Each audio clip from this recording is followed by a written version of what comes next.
Je vous propose maintenant de passer au focus thématique consacré à cette semaine, à l'édition 25 de l'exercice Volfa. Face au retour de la haute intensité, l'armée de l'air et de l'espace renforce sa préparation opérationnelle. Cela se traduit notamment par l'organisation annuelle d'un exercice majeur de préparation au combat de ses forces conventionnelles, l'exercice Volfa. Volfa mobilise cette année des dizaines d'aéronefs et un millier de participants à travers l'Hexagone. Cet exercice entraîne et aguerrit nos aviateurs tout en développant l'interopérabilité de l'armée de l'air et de l'espace avec les autres armées ainsi qu'avec ses alliés. Mais je n'en dis pas plus et cède la parole au colonel Jean-Christophe pour qu'il vous présente plus en détail les objectifs et les enjeux de cet exercice majeur. Colonel, c'est à vous. Merci Madame la déléguée. Bonjour, colonel Jean-Christophe, chef de la division préparation opérationnelle du CDAOA, le commandement de la défense aérienne et des opérations aériennes. Je suis en charge du montage des grands exercices pour l'armée de l'air et de l'espace. Je vous présente donc l'édition 2025 de l'exercice Volfa, qui depuis ce matin débute sa phase dynamique avec les premiers vols pour les 5 nations alliées concernées. Volfa est l'exercice annuel majeur de synthèse de l'armée de l'air et de l'espace d'un niveau expertise, le plus haut niveau de complexité en entraînement. Organisé par le commandement de la défense aérienne et des opérations aériennes, il se déroule jusqu'au 10 octobre sur l'ensemble du territoire et principalement depuis les bases aériennes de Mont-de-Marsan, de Cazaux et d'Orléans. Volfa 2025 s'inscrit dans le cycle de préparation opérationnelle de l'armée de l'air et de l'espace, notamment en vue de la conduite de l'exercice interarmé et interallié Orion et de la certification de l'Allied Reaction Force ARF 2026 de l'OTAN. Être certifié, c'est être reconnu capable de planifier, de commander et de conduire la force de réaction rapide de l'OTAN. Dans ce contexte, l'ouverture aux partenaires étrangers, mais aussi la recherche de synergie avec les autres armées, permettent d'éprouver l'interopérabilité de nos aviateurs. Les participants sont issus des escadrons de transport, de chasse, de ravitaillement en vol et d'hélicoptères, de surveillance en vol et de veille, de défense aérienne, de défense solaire, de lutte anti-drone, de guerre électronique, de contrôle aérien, de cyberdéfense, du génie de l'air et du commando parachutiste de l'air. Avec au total plus de 50 aéronefs, dont 40 jets, et 1000 participants, Volfa 2025 engagera 12 bases aériennes ainsi que des unités déployées sur le terrain. C'est une vingtaine de raids aériens complexes, composés de plusieurs dizaines d'aéronefs, que devront mener nos aviateurs durant les 2 semaines et demie d'une campagne intense et agressive. Les zones de combat se situent au centre de la France, sur la façade atlantique et en Méditerranée. Tandis que les avions de chasse opèrent depuis la base de Mont-de-Marsan, ceux de transport opèrent depuis la base d'Orléans et les hélicoptères depuis Cazaux. Parmi les autres bases contributrices, vous noterez celle d'Istres pour les ravitailleurs en vol MRTT, celle d'Avord pour les avions de commandement et de veille avancés AWACS et celle de Cognac pour les drones Reaper.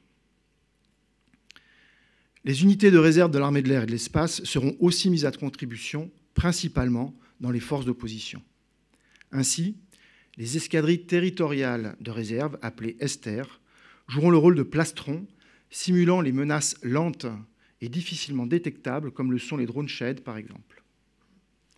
La Marine nationale prendra part à l'exercice avec des avions Rafale M, des appareils de guet aérien avancés E2C Hawkeye et des frégates de surface, tant en Atlantique qu'en Méditerranée. Des interactions auront lieu entre l'exercice Volfa 2025 et l'exercice de la Marine nationale Wildfire 25, exercice OTAN de lutte anti-drone. L'armée de terre participera à la défense solaire, tant amie que d'opposition, notamment dans le cadre de son exercice Aegis, à des missions coordonnées avec les hélicoptères d'attaque de l'aviation légère de l'armée de terre et aux opérations aéroportées avec ses parachutistes de la 11e BP. Côté interallié, 4 détachements étrangers sont venus pour s'entraîner aux côtés de leurs frères d'armes français. Un détachement italien d'avions de chasse Tornado, un détachement grec d'avions de chasse F-16, un détachement canadien d'avions de transport CC-130 Hercule, et un détachement britannique d'avions de transport A400M. Slide, s'il vous plaît.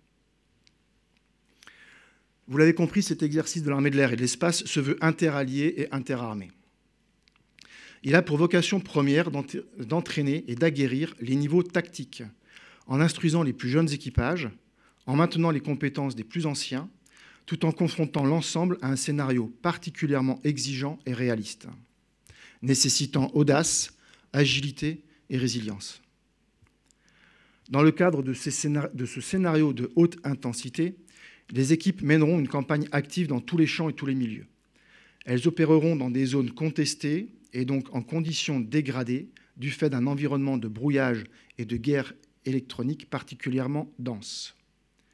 Une équipe dédiée aura pour mission d'évaluer les tactiques employées, de collecter et de partager les résultats avec l'AWC, l'Air Warfare Center, qui est le centre expert en matière de tactique de guerre aérienne de l'armée de l'air et de l'espace.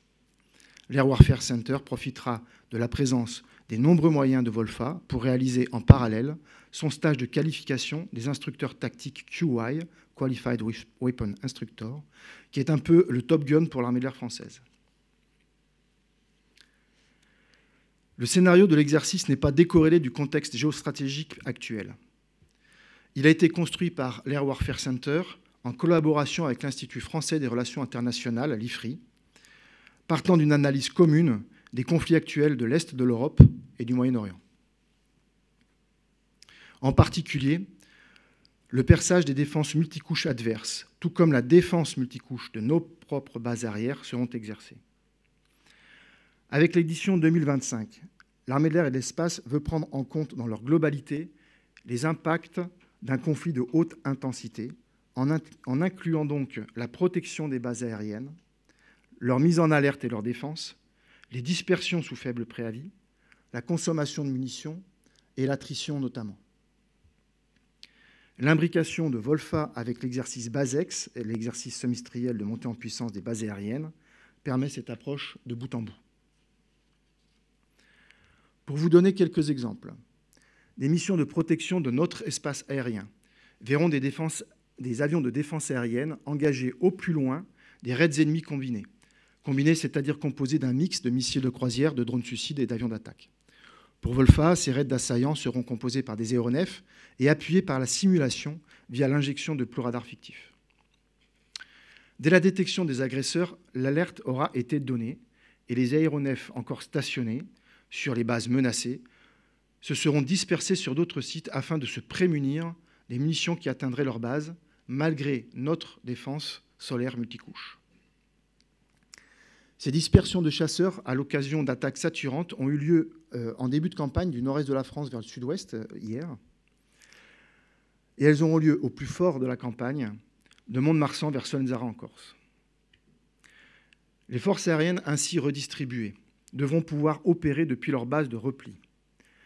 L'agilité inhérente à un tel tempo opérationnel s'appuiera sur un soutien logistique rustique et un maintien en conditions opérationnelles de combat.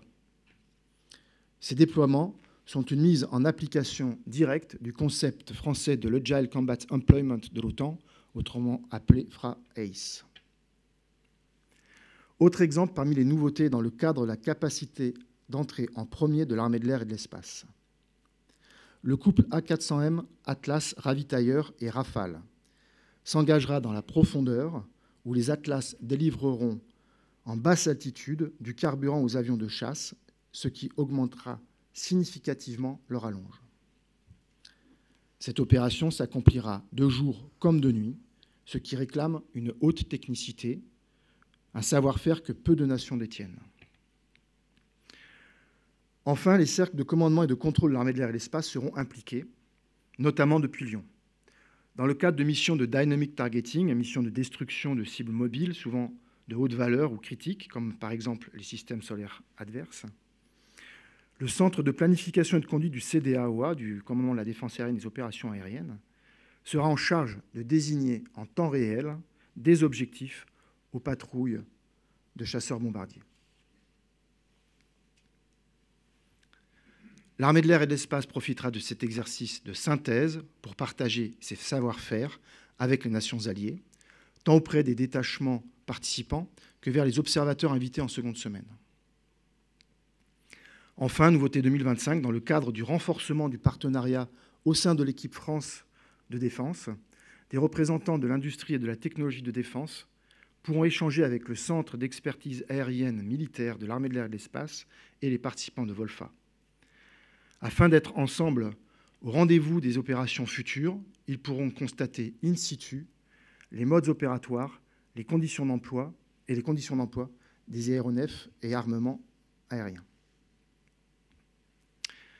La presse est naturellement conviée à suivre certaines phases de l'exercice Volfa 2025 lors de voyages de presse sur les bases aériennes, et je vous invite dans ce cadre à vous rapprocher du service d'information et de relations publiques de l'Armée de l'air et de l'espace qui se tient à votre disposition.